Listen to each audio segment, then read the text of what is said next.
सरकार से लेकर के ज़माने गौसे आज़म तक और ज़माने गौसे आज़म के बाद ज़माने गरीब नवाज देखे, ज़माने कुतुबुद्दीन देखे, ज़माने खलीलुद्दीन देखे, ज़माने अलाउद्दीन देखे, ज़माना देखते जाएं, मगर किसी वली की तारीख आपको ये ना मिलेगी जो किसी ने सर की बात की हो। किसने बात की है? हुजूर गौसे आज़म के कदम की बात की है। तो फिर मुजद्दिद आज़म सरकार आला हज़रत कैसे पीछे रह जाते? आपने भी मकाम देखे, आपने भी मर्तबा देखे, आपने शान शौकत देखी, आपने अजमत देखी, आपने बुलंदियां देखी, आपने मकाम देखे और फिर कहा था अरे वाह क्या मर्तबा, ए गौस है पाला तेरा, ऊंचे ऊंचों के सरों से कदम आला तेरा। और जब मुजद्दिद आज़म खामोश ना रहे तब मुफ्ती आज़म कैसे खामोश रह जाते? मुफ्ती आज़म ने कहा था बरेली की धरती से, मुफ्ती आज़म सरकार कहते हैं या गौसे आज़म ये दिल ये जिगर ये आंख ये सर, ये दिल ये जिगर ये आंख ये सर, जहां चाहो रखो कदम गौसे आज़म, करम गौसे आज़म, करम गौसे आज़म, हमारा भी रख लो भरम गौसे आज़म, और कम से कम हो इतना करम या गौसे आज़म के रोजे पे जाकर निकले ये दम गौसे। नारे तकबीर, नारे रिसालत, नारे गौसिया, जश्न गौसुल बरा, शहीदे बगदाद, नारे तकबीर, नारे रिसालत। बात समझ में आई? अच्छा, कदम की बात हुई है ना अभी, मैं इसी कदम पे बोलूं, इसी शेर पे बोली तो अभी और भी बोल सकता हूं, मगर मैं एक वाकया सुनाना चाहता हूं या कदम के ताल्लुक से सुने आप हैं। अच्छा, एक मैं जुमला दूं आपको, जब बात कदम की आई है, कदम है कहां? जिसमें पाक का सबसे निचला हिस्सा और औलिया कराम सिर्फ कदम तक पहुंचे हैं गौसे आज़म के, और गर्दन कहां है? गर्दन जिसके कब्जे में हो पूरा जिस्म उसके कब्जे में है। हुजूर गौसे आज़म का कदम गर्दने औलिया पर है, गर्दने औलिया पर है। मतलब ये है कि हर पूरा जिस्म आपके कब्जे में है और हर वली आपका ताबे है। कोई वली नहीं बन सकता जब तक हुजूर गौसे आज़म चाह न ले। वली तो बहुत बड़ी बात हो गई, उनका कोई नाम नहीं ले सकता अगर बोलना चाहे तो। हुजूर गौसे आज़म फरमाते मैं ना चाहूं तो मेरा कोई नाम नहीं ले सकता। आप खुशनसीब हैं, आप खुशकिस्मत हैं कि उनका नाम ले भी रहे हैं, उनका नाम सुन भी रहे हैं, उनका जलसा भी सजा रहे हैं। मतलब ये है कि हुजूर गौसे आज़म की बारगाह से आप पर फैज़ जारी है। मतलब तो ये होगा, आ जाओ बेटे सामने आ जाओ, थक गए हम बुढ़ापे में क्या करेंगे आप हैं? अभी जब बच्चे बचपन में अगर थक जाएं तो बुढ़ापे में क्या करेंगे आप?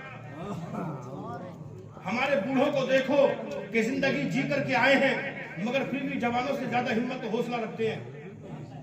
हाँ, जिंदगी जी करके आए हैं और तकलीफ झेल के आए हैं।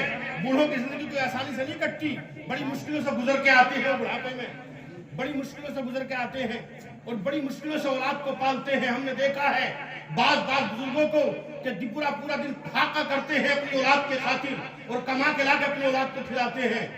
और अगर औलाद का कारोबार ना चले, औलाद पे जब पैसा इकट्ठा होता है तो अलग, आपका रास्ता अलग, हमारा अलग, आप इधर और हम इधर।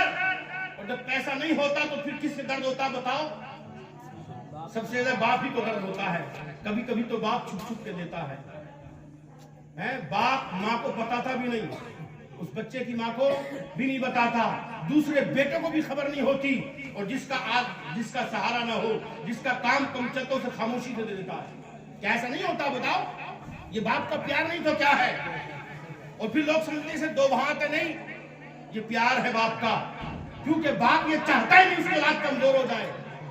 बाप ये चाहता है कि मेरी औलाद मुझसे भी ज्यादा ताकतवर हो, मुझसे ज्यादा नाम कमाए, मुझसे ज्यादा रोशन हो, मुझसे ज्यादा चमके।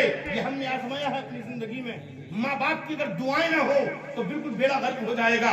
ये माँ बाप की दुआएं हैं। मेरी माँ की उम्र हजरत ने देखी है, इन्होंने देखी मेरी माँ की उम्र 70 साल की उम्र है, लगभग 70 साल। जानते हो कमजोरी का आलम यह है कि अगर ठीक से उठना चाहे जल्दी से तो बिस्तर से उठ भी नहीं पाएंगी। 70 साल की उम्र कम नहीं होती आज के जमाने में।